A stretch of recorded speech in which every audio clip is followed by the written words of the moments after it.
OK，Yeah, thank you.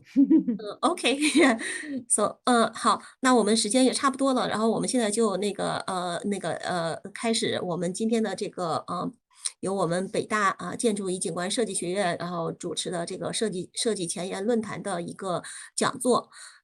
然后这个一系列的讲座我们后续会持续的来主办。然后今天我们主要邀请的嘉宾是一个来自德国汉堡大学的一个项目负责人给我们讲有关于这个可视城市他们是做了一个这个可视城市的一个 network， 相当于说一个世界不同国家的这样一个联盟这样的一个项目。这个项目有一点点不幸的是，从一开始对，从一开始就碰上了疫情。然后本来也是，就是好多次，就是都邀请我去那边，然后其实也并没有去成。然后包括他们内部项目的整个的一个交流，其实也都受整个项目的进展都蛮受这个疫情的一个影响的。也虽然有点可惜但是这个项目本来就是今年年底或者明年初就接近于结尾的一个状态。我是觉得来自于不同国家的一个人，事实上是关于这个项目，然后其实还是有一些比较有趣的一些进展。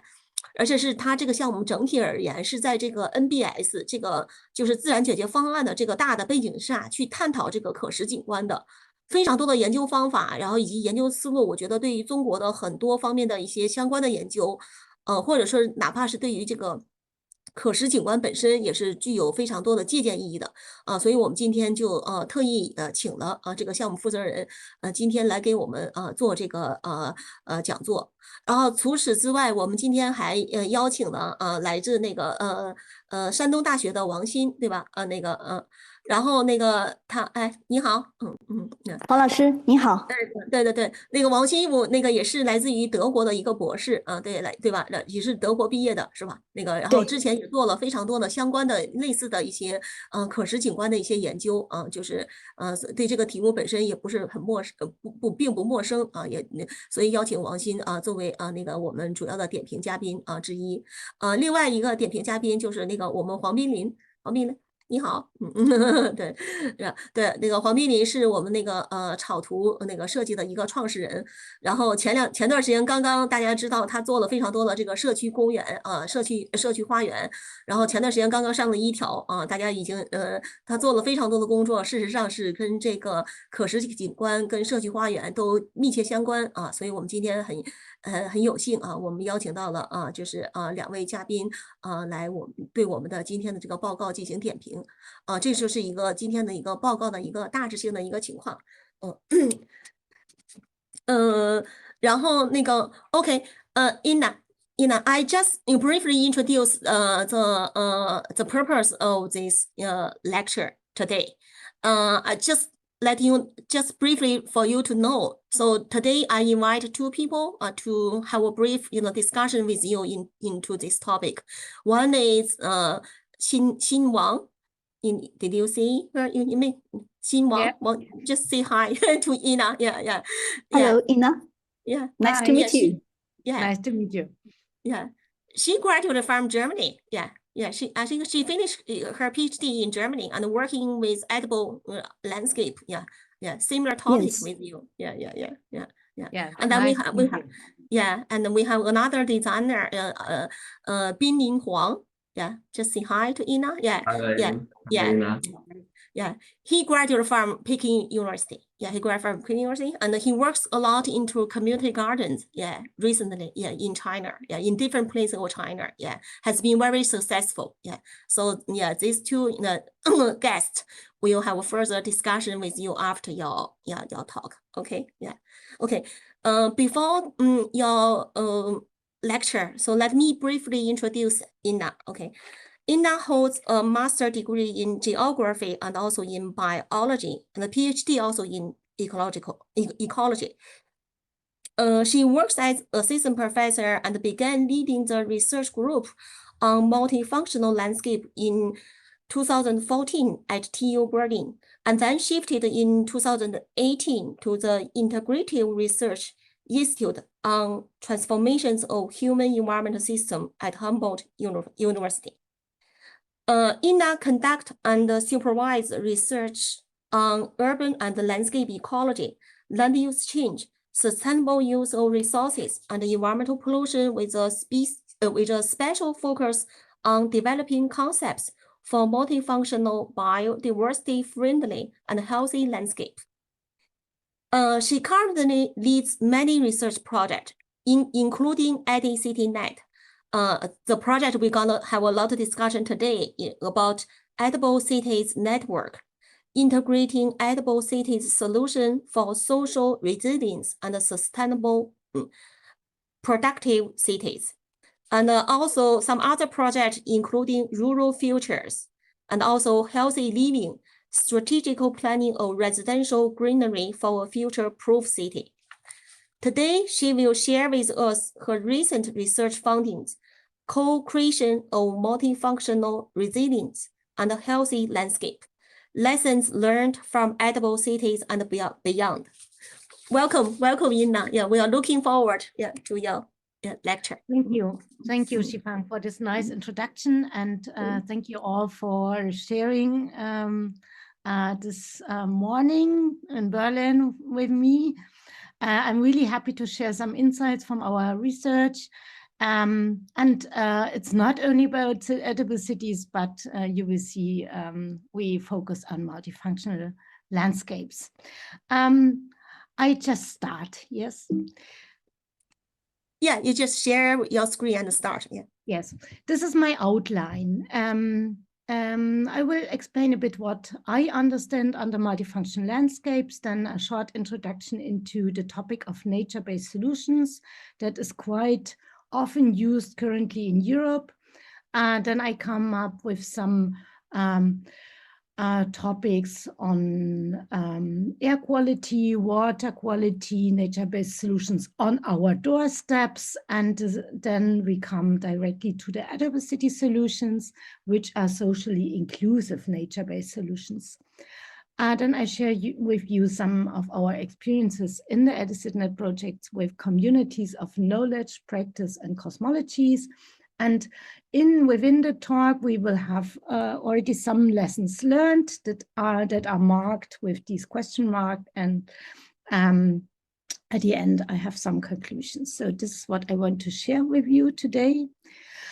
Multifunctional landscapes. This is a topic actually which is quite important to highlight, that landscapes are per se multifunctional. We as scientists always assign certain categories to different land uses and focus on a certain function, but this is actually a stereotyping type thinking, which might limit to see and appreciate the multifunctionality of landscapes. So what if we use the ecosystem service approach, which actually can be criticized by many ways. If you want, we can discuss about this later. But this approach enables us to step out of the disciplinary ivory towers and reflect on landscapes in a more holistic way. As an example, if you think in a conservation ecology, they often focus on pristine remnants of natural or pseudo-natural Akkadian landscapes, but not on the human-dominated landscapes. And so we are missing the human dimension of landscapes. If we include the human dimension of landscapes, we have to go beyond black and white perspectives. So there's not a good and a bad, or not a black and white. So we have to always deal with different needs and different approaches. And it is strategically important to combine and balance different needs. And this is what we are trying to do in developing healthy, biodiversity-friendly, and sustainable productive landscapes in rural and urban areas. As an example, cultural landscapes in China, but also in Germany or all around the world, are really important. They have numerous imprints of the past generations and past changes. And it is really important to reconnect also to the geographical spaces and connect them to culture, identity, meaning, enhance awareness on local history, and sharpen the landscape scholary's value. One important point here are the cultural ecosystem services that are key topics for sustainable planning and management for future landscapes. Here's some impressions from multifunctional landscapes in urban areas. We have a quite large set of issues here, and I want to share with you some insights. So we go now into the topic of nature-based solutions. This is a concept which was, let's say, fostered by the European Commission.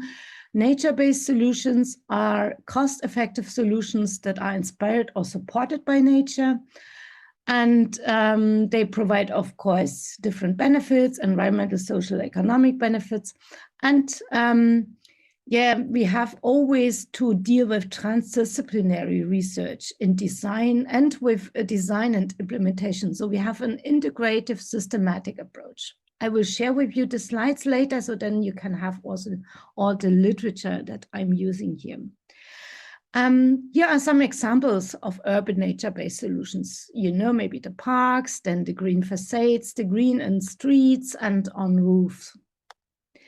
And they provide a lot of ecosystem services. Here are some examples. I want to focus on some of them. As you maybe know, in Europe and in Central Europe, we have at least in winter time large problems with air quality. So we have really a lot of lifetime lost due to exposure to air pollution. This is really a large problem in Germany. And what we did in our research projects, we checked how nature-based solutions and this street trees and herbushes, vegetation along streets can filter the air and can really provide a better air quality to the people where they move and go around. And this is really an important topic, and it might look a bit wild here in these photos, but this is also a habitat for a lot of flora and fauna in the streets. So the people connect here with nature and appreciate this nature. It's also important to include art and to do transdisciplinary science art projects. Here an example also on urban ecosystem services. On roadsides we used flowering plants, and we used microscopes and looked with the local people what is there on the surface, and there you can count pollution and make the people aware about this problem and about the role of biodiversity in filtering air. A short insight into rainwater management measures as nature-based solutions. These are ponds, rain gardens, swales, green facades and green roofs that we normally call technical infrastructure, but they also can be biodiverse. And they are integrated in a bigger system in what we call the water-sensitive and biodiversity-friendly city. Here in this slide, which I will share with you, you can see the development of different water concepts in the past century. And we added always more functions into the system, and this increasing multifunctionality increased also ecosystem services, including biodiversity.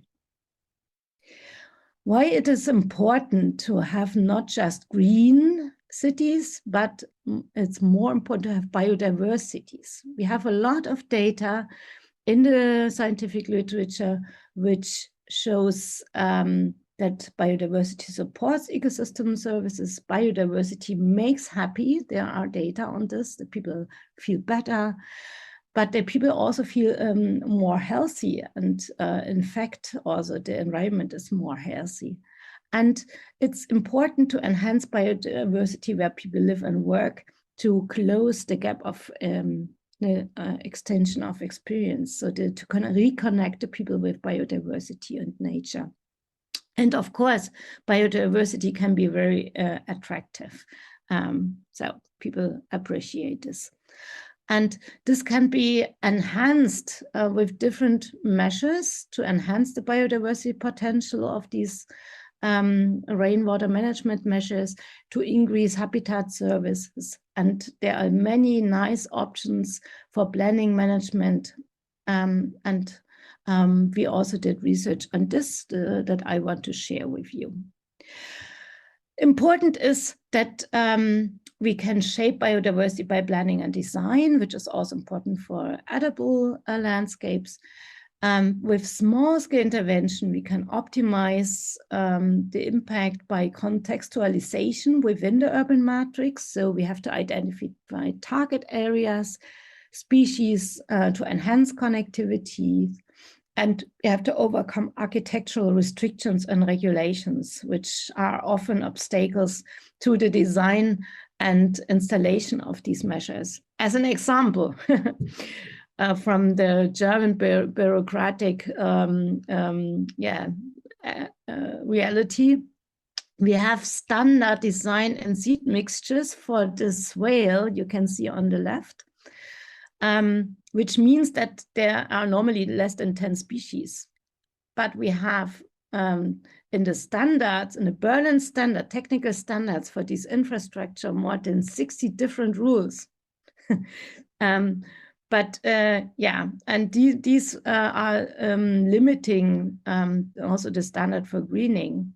We have data and done experiments that changing this using a diverse seed mixture will not reduce the functionality, but increase a lot the biodiversity impact.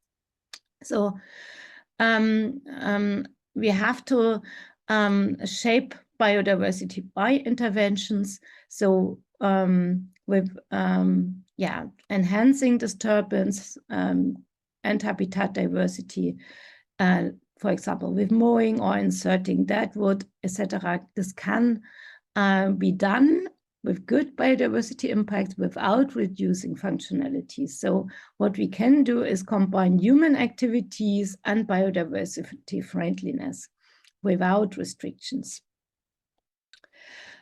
These are results that you can also check in the internet on this website. There are guidelines for application, which might be interesting to you as well. And I'm also happy to share this with you. We always look, if we have these interventions, how to connect this in the whole landscape. And we try to involve the local stakeholders, which come from quite different perspectives in participatory planning. And what, depending on the scale of intervention and the feasibility of measures, of course, and what the people, the stakeholder want to change, there can be totally different solutions on this. We developed in a following project and these cards, information cards, so actually the people can, the stakeholder can play with this. And in the Adapacity network, we also want to design something similar that we can transport our scientific knowledge to the local partners and use them in their decisions. Now we go more onto the residential areas where we also have a lot of green infrastructure and immediate surroundings of the residential buildings, and which are really important. And this is something that we all know and experienced during the last 2.5 years with the pandemic, where we have been at home and where we had restrictions on moving around, and these green spaces in this time became much more important than before. Actually, they have been rarely in the focus of research, but really under pressure of urban densification. For example, in Berlin, we have currently a need for affordable housing. So we have a lot of people that want to live in Berlin. Berlin is a booming town, and there is a lack of affordable housing. So what we have currently is really an increasing construction activity, and this is mostly at the expense of these green spaces. So to make the city healthy, we have to deal with these different aspects, the social aspects, the economic and the ecology. And we analyze this in different types, building types that you can see here on the right. We have these closed, dense housing areas, and we have these other areas which are more green. And here we have analyzed the different ecosystem services that you can imagine. Of course, habitat for flora and fauna is important, but in face of climate change, also cooling, reducing stress, air filtering, management of rainwater, keep the rain in the city and for cooling aspects, but of course also moving, resting, doing gardening nearby. These are important functions. Of course, there are also some disservices.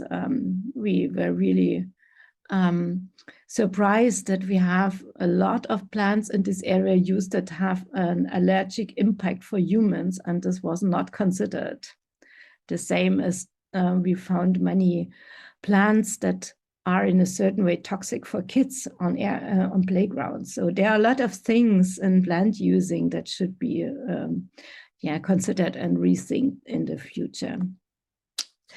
In this publication, if you want to have a closer look, we have highlight these points that there is a lot of enhancement potential also in using different plant species, and we have seen that we have not really a lot of biospheres, green facades, etc., ponds in these areas, which could be helpful for climate change mitigation in the cities.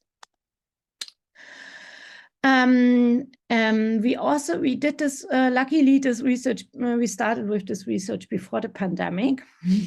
And then after the pandemic came over, we could do the research again. So we have this before-after research.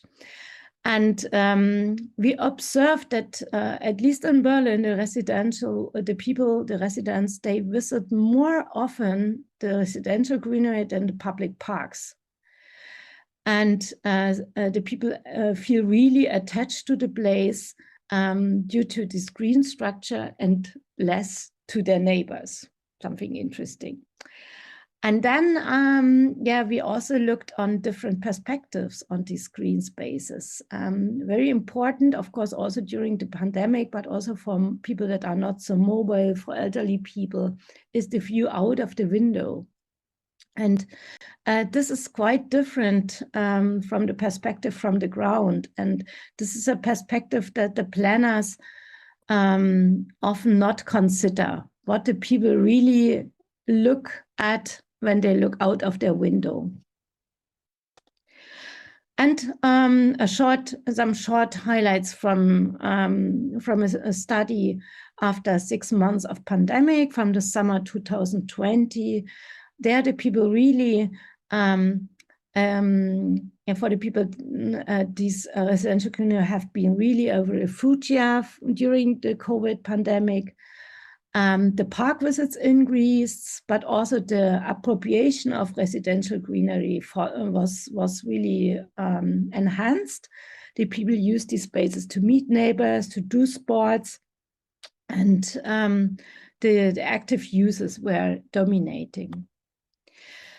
We always try to develop, based on these scientific papers, also really simple guidelines for practitioners. So we have developed a decision matrix, how to decide which type of building integrated or whatever greening you can use in your neighborhood, and which is easy to use for the housing companies.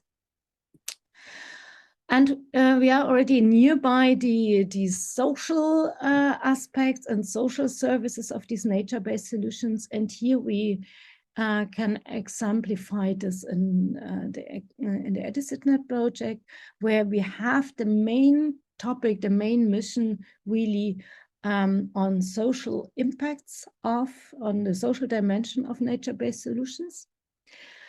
We use the term edible city solutions, which in our eyes overcome the mismatch between nature-based solutions and citizens, because the other nature-based solutions are mainly made by or designed by planners. Maybe there's some participation in, but they are not really designed and co-created and used intensively by the citizens, or only in a passive way, not in an active way. And what this project, this EduCityNet project, wants is to mainstream successful co-creation practice from edible city solutions, because we have observed in the initiatives that are existing worldwide that they are socially inclusive, they invite citizens to co-create, there's sustainable development of their society, and so they proactively change the urban environment to their own benefit, and this induce a paradigm shift of lifestyle. We are co-creating these edible city solutions based on local community knowledge and practice. Here, a short example what we understand under edible city solutions. So we include a wide range of different forms of urban farming, as you can see here in this triangle. But not only food production, also distribution and consumption. Important for us that we use closed loop systems for sustainable water, nutrient, and waste management. So we use innovative principles of ecological design, closed material and energy flows. And these solutions provide a lot of benefits. Here you can see some economic ones, like green jobs, we save resources, we reduce food miles, and reduce health costs. But of course, we have these environmental benefits like mitigation, reduced environmental pollution, we enhance biodiversity, we recycle water. So we have really all the benefits of the nature-based solutions plus the edible part. And of course, in terms of socio-cultural benefits, we have a lot of impacts on inclusion, so local identity, and so social cohesion. And this is successfully proved by many projects worldwide. This emancipative citizens commitment for inclusive urban regeneration, which is really a long-term lasting involvement of citizens. And this helps a lot and overcome also social problems. This is demonstrated in many projects worldwide. And we also have the effect of new green businesses and value chains, or better say loops. We create jobs, product, services, and so we enhance the local economic growth. And most important, really what we need with the challenges that we are facing worldwide, we need this paradigm shift, also considering our lifestyles and what we are doing. We do this in the project by two main work streams. We have living labs that have been created and tested, and we have cities that are developing master plans for edible cities. We do this with co-creation. I would like to explain you a bit more why we do this, because actually the process is quite complicated to get all the different stakeholders on board, to discuss all on eye level, and it's really a long-lasting process, but it's a process that takes everyone on board. So we see that co-creation is a promising strategy for addressing complex societal problems. And this is important in currently we are facing hard economic crisis. Maybe you know this. And even in these times where we have these strained public budgets, the strategy assure inclusiveness, representation, empowerment, and effectiveness. And we are basing our solutions on local knowledge.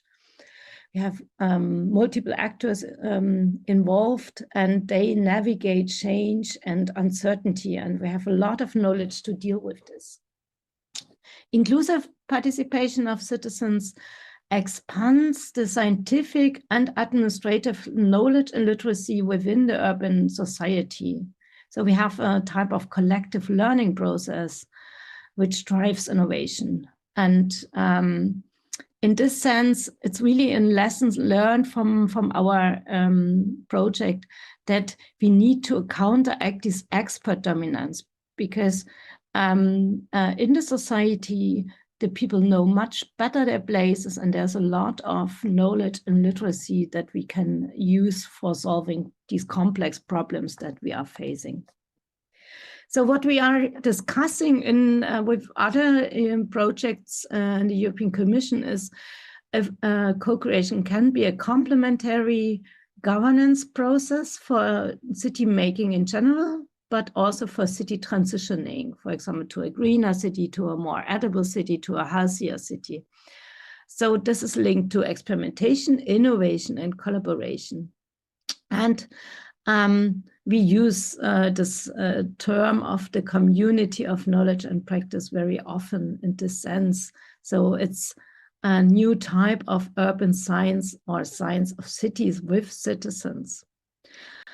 So it's broad and adaptive in scope, and what it makes it difficult sometimes, it's an open-ended process, because it's not like this that you you make it top down or in one direction with only a few stakeholders that are involved. There are always many surprises, and this is also something that we experience in the project. So the process takes longer, but at the end, it's more based on the people, and the people support more the process. It's usable for any stage of city making and city transitioning. This is actually a publication which is not yet published, but I hope we will manage this year. So there are common learning processes, and they need, first of all, transparency in decision making about common goals, about the problems, different perspectives on problems, and identifying opportunities. And sometimes the stakeholders have quite different perspectives on this, but transparency always helps to make them clear to everybody, and to discuss them openly. We have this is actually this transparency, and the sharing of knowledge is also an incentive of co-creation. So the involved stakeholder that use a lot of time in this discussion and explaining and going out of their own comfort zone are directly linked to decision-making process and implementation. We have used different tools of co-creation. One is these transition pathways that Zhifang knows very well now. And then there are these arenas, development arenas, living labs, but we also are developing an edible serious gaming, edible city gaming. And there are other tools as well.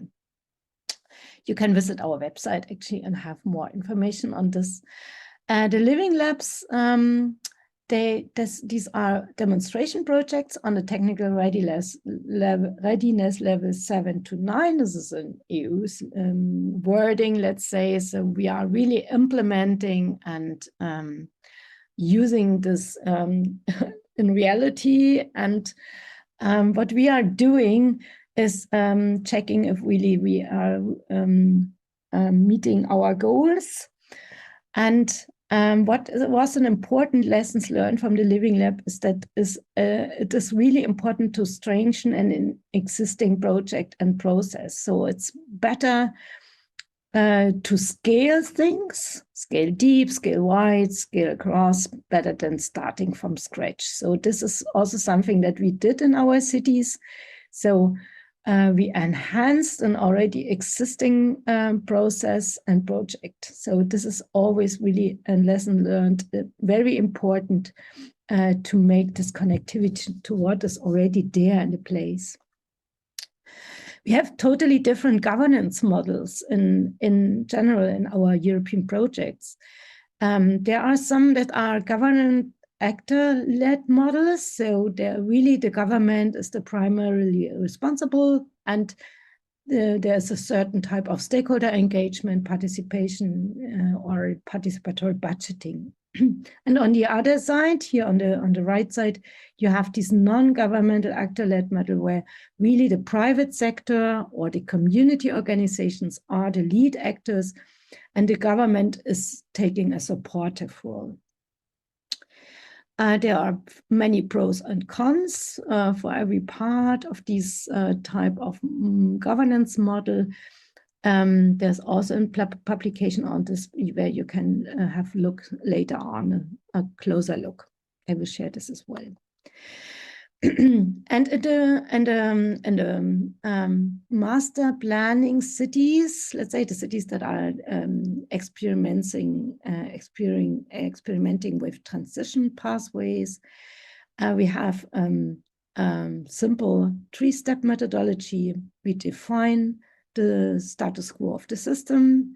We create scenario in a co-created way, and then we think how we can reach these goals and make a transfer development. We did this in many cities, and lessons learned is that there is no let's say, unique methodology. Actually, to make tailor-made plans, at the end, every city used a totally different methodology which was adapted to the local needs.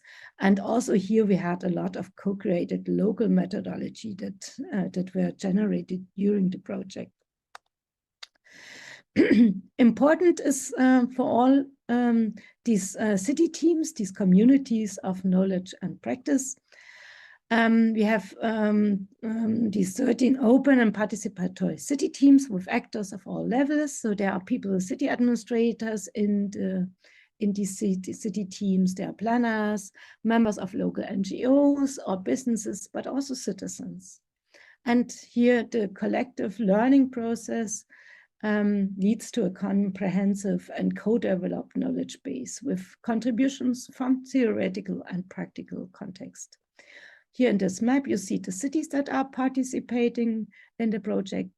And we are so happy that also Guangzhou is in the project. And we learn a lot from Guangzhou as well. Here you can see some pictures how the city teams look like. The city team from Berlin and the city team from Lomé, Togo. So they are really committed to this multi-stakeholder transdisciplinary approach. So we are going out of the comfort zones. It takes a lot to explain to somebody from another discipline or another department what we mean. There are a lot of entrepreneurs and investors also in NGOs and policymakers. What we mainly are facing is in this Adaptability Network project is the lack of mainstream of knowledge on adaptability technologies and experiences. And what is really a big problem in is the land assessment barriers, the integration of adaptability into the planning and policies. We also observe different issues in the co-creation, so the so-called politics of co-creation. We have issues of powers. So there are people that are not so good listen. So we have some voiceless people, we have asymmetries of power. So there's a community of influence. And yeah, there are many issues in the sense that yeah, are critical. So we learn and grow together when we have this reciprocal recognition. And what we need always in every meeting is there a situation and management for smooth collaboration. So I really would like to invite you to check out what we are doing in the project and to visit the project to come connect. You can connect as citizens, you can connect as an NGO or as an organization, as a school, as whatever. And there are platforms where discussions are ongoing, and I really would like to invite you. Last slide, last points that I would like to highlight is it's really important that we create knowledge for the practice and not for the drawer. So guidelines, planning instruments, things that are applicable and usable are important.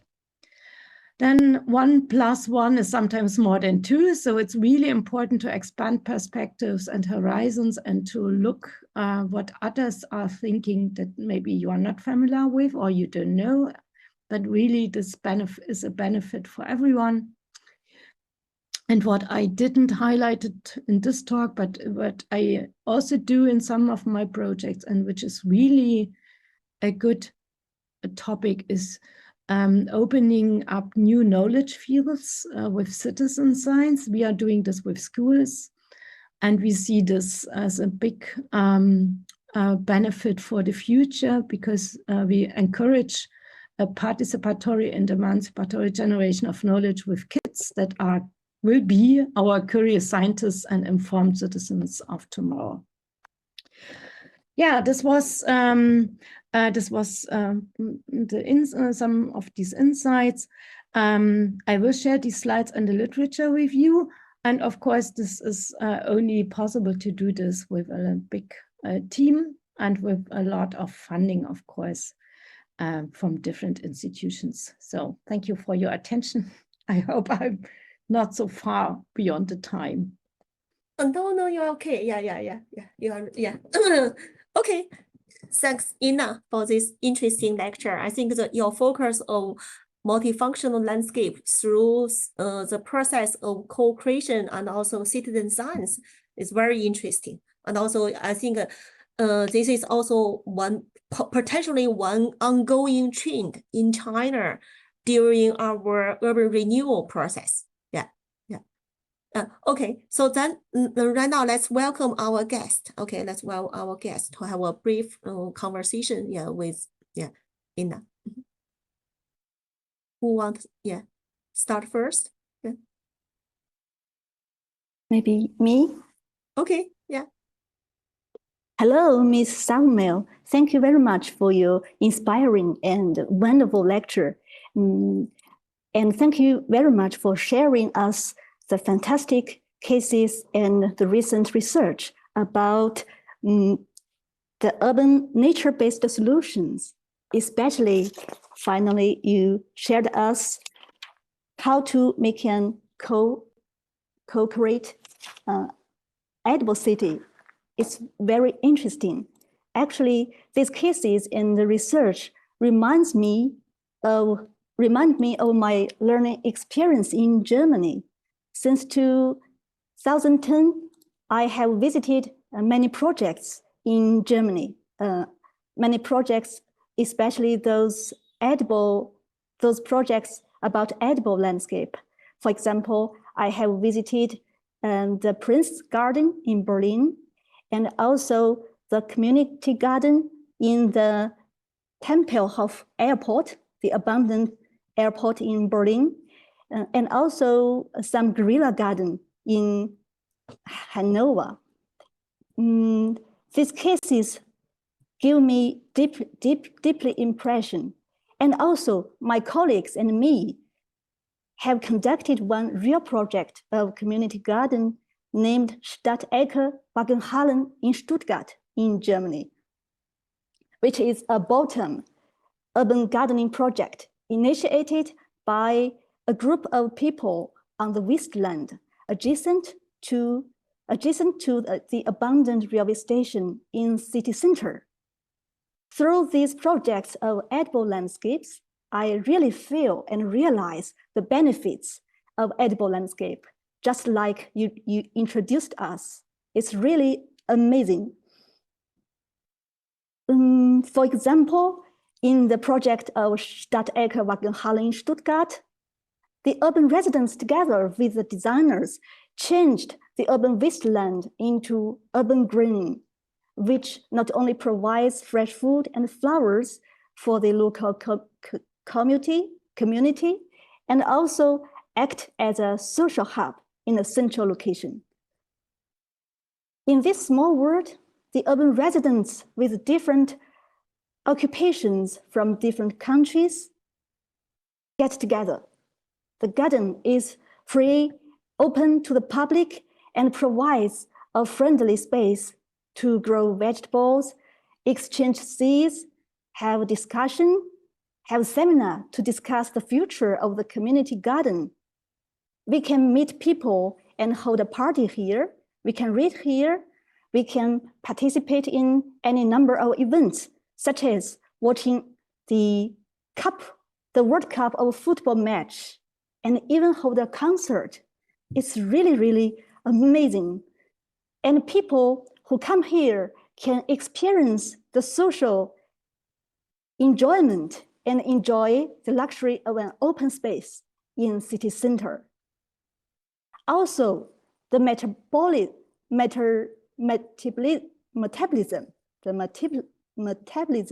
was gradually formed in this project. For example, people used the horse manure from the horse farm, which will be disposed as the waste for improving the soil. They also carry some straws from the old traditional houses, which will be also disposed to the garden for covering the soil. And one of my German colleague also contact with the construction company and built a rainwater collection system for the garden. All of these are for free. You know, I'm deeply moved by these acts of kindness.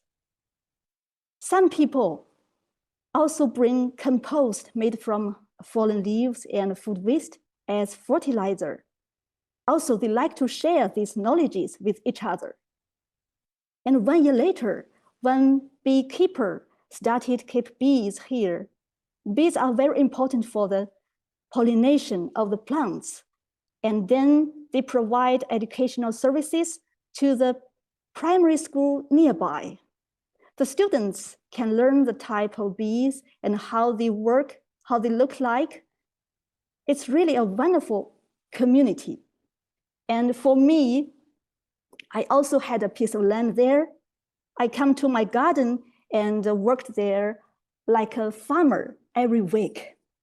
Sometimes I talk with the other gardeners and share the knowledge with them.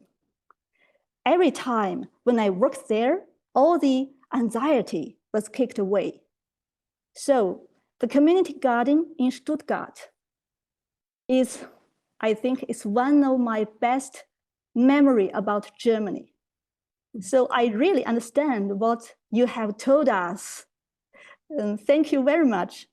And after I coming back from Germany, I started working as an university teacher in Shangdong University because I realized the environmental and social benefits of edible landscapes. So I started to guide my students to design and build edible gardens in campus. It's not so easy. One edible community garden need the permission from the university, and I also need some students who are interested in this. We also need time to build this. Fortunately, we have 2 community gardens in the university campus now. One One of them is in the college student mental education and solving center of the campus. During the pandemic of COVID-19, the garden, I think, played a very important role in university. Just as one student saying, after being closed in campus for several months, when they see the garden lettuce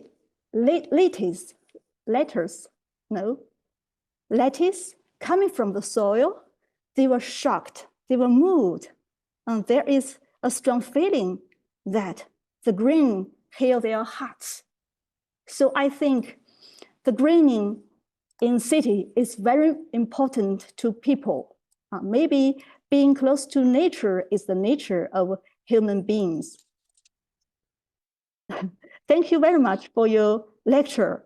Thank you very much for share the recent knowledge and recent research about urban greening and about edible city.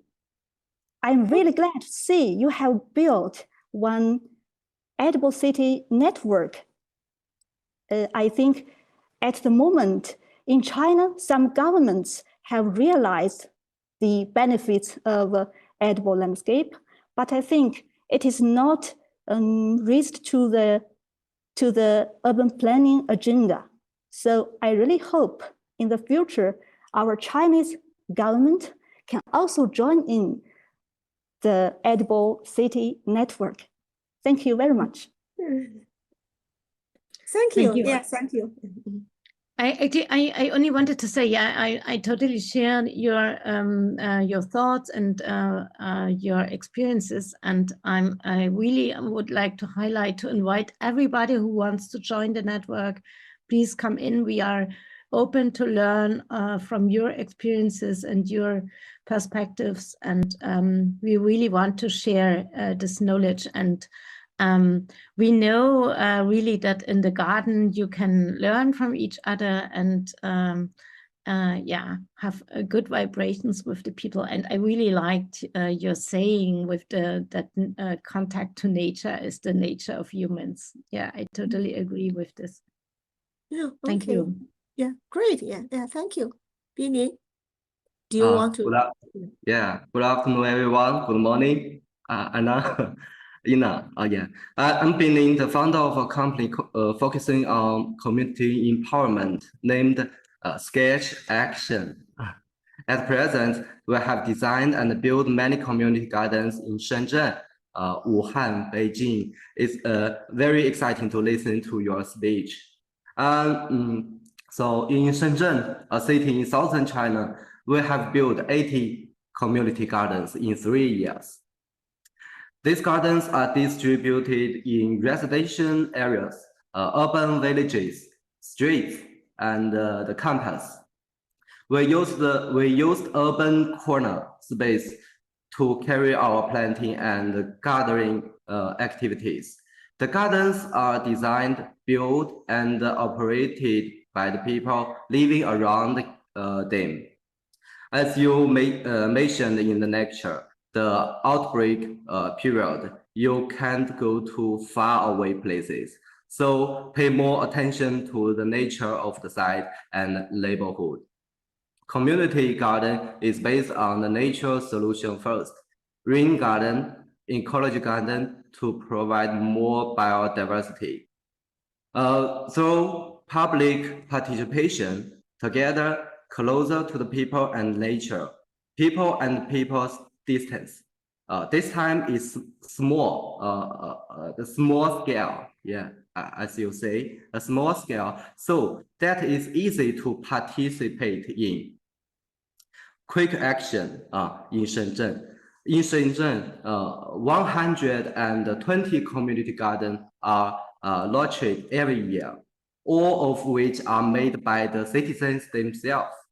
We, as landscape designers, landscape architects, assist and cultivate the efforts. After listening to your lecture today, I think this has become a global consensus. Yeah, so I'm very excited. As you mentioned, a big challenges of the edible space network is how to include it into the formal planning and the policy. Luckily, in Shenzhen, the government has included the community garden network into the official planning. The government published a practice guide, yes, like this. Yeah, a guide a guide of community garden construction with our company's help. Yeah, I was wondering how I could join the edible city network you mentioned. Yeah, I want to join this network. Yeah, And the reason why I invite these two persons is really, I believe, they have a lot of experience in this topic. Yeah, and Binling, had told me several times, this project is very interesting to him. Yeah, yeah. Yeah, welcome to Shenzhen. And I promote the research and development of more participatory tools, as you say, the tools, of co-creation, tools of co-creation. Yeah, and to carry out more action together. Thank you. Yeah, I'm happy to meet you, and I'm really happy, and all my team is really happy to collaborate further with you. And as you mentioned, this guideline, this is really something really useful and interesting. And maybe if you have digital version, you could send it to me, and then we could discuss later and see if, for example, we can share this also on the platform for the other cities, and maybe make a translation into English or whatever, and then people can learn also from your experiences. This is really, really welcomed, and we really appreciate this. And of course, we share also what we produced, and so it's really a good opportunity to learn from each other. Thank you so much for this inspiring insights. Yeah, I think I can. Yeah, It's I great. can send emails. Yeah, I can send emails to both Binling and Inna, so that you can get connected with each other. Yeah, thank you. And then has further discussion. So far I think Shenzhen and Shanghai in China, they are really pioneers, in terms of this kind of community garden cities. And by the time when we start this project, I pick Guangzhou. It's just because I have a personal relationship with their planning institute.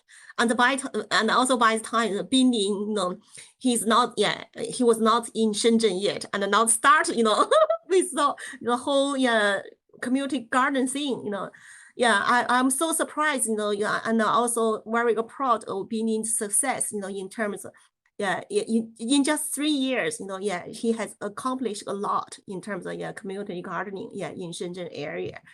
So I think we can include some of his project, his company's project as cases into our project. Yeah, maybe I can invite you also to a lecture in our network. We have regular webinars. Zhifang already did one, which was really appreciated by the audience. And let's intensify this exchange and co-learnings. Yeah. I'm really happy about this. Yeah, okay. If you like, you can try to give a lecture to the whole society of IDCT network. Yes. I'm inviting you, and we only have to agree on a time which is suitable for you and us. Yeah, interesting. Okay, a quick question, Inna. How many projects has been built during this IDCT network, and how many projects are in the planning process? I'm just curious. Yeah. We have in total 6 living labs ongoing, or one is in 2 different locations. So we can say it's 6 labs. And we have 9 different cities that are developing these master plans. And the master plans look quite different from one city to another. And they are now in a finalizing process. And we are working currently on lessons learned also, where we could, for example, also share experience and develop lessons learned together, and of course also including the Chinese lessons learned you have in all your projects. So we are always open. A network should be open and should grow, and we are really happy to share this. And we have also cities that are entering the network, and a lot of other projects that are related to the EduCityNet network, but not funded by us, but by others. So there's a growing network and a lot of projects. And I didn't mention the toolbox. When I sent you the presentation and the literature, I will also send a link to the toolbox. There you can have a look on all different projects that are already in the network, and these are more than 400 projects that are in. Okay, yeah. So I think, because today we have very limited time, so you're not really, didn't explaining the detail of the project. And when we involved in the process, there's many requirements and many guidelines in terms of how we can go through the process. I think actually that kind of the process and the whole strategic, to work through the master plan is also very interesting. Yeah, it's very interesting. Hopefully, I think later, if we have time or I can ask you, to give another lecture or some sort, to have a more detailed discussion in terms of how to promote this. Yeah, Yes. The whole process, just to your knowledge, the whole process is so different. Yeah, it's so different from what we are doing right now in China. Yeah, so yeah, it's kind of surprise, to some of the, even to the community planners, so they are surprised in terms of your strategic in working through this. Yeah, I think all this can be both the cases and also the toolbox and also the whole strategic process to work through this can be very, very valuable to our Chinese society. Yeah, so hopefully, we will have more product and we can further, disseminate in our Chinese society. Yeah.